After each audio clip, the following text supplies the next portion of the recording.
Welcome to Business Central Tips and Tricks video series. This is Kim Joshua Dela Cruz from Vistas Cloud. Retention policies are an excellent way to manage database growth efficiently. In Business Central, certain tables are designed for activity, logging, and archiving. It's important to regularly trim these tables to avoid holding onto records indefinitely. Retention policies make this process fully automated. Let's review the standard retention policies. You have the flexibility to enable the policies that best fit your needs. For instance, in our company, the job queue is highly active, generating a large volume of log data that isn't useful long-term.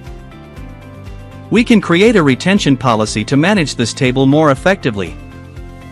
To set up a new policy, simply choose the table, in this case, the job queue log entry, and define the retention period.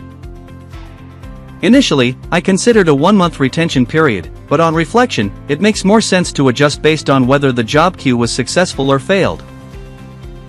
So, I would deselect the apply the policy to all records, but with specific rules. For failed job queue log entries, I'll set a retention period of 5 days, giving people enough time to analyze any errors. For successful job queue runs, I'll set the retention period to just 2 days.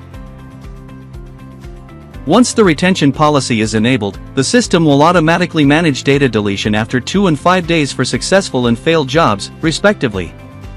This makes it incredibly easy to govern how data is handled in these tables, helping you save on database costs and improve performance.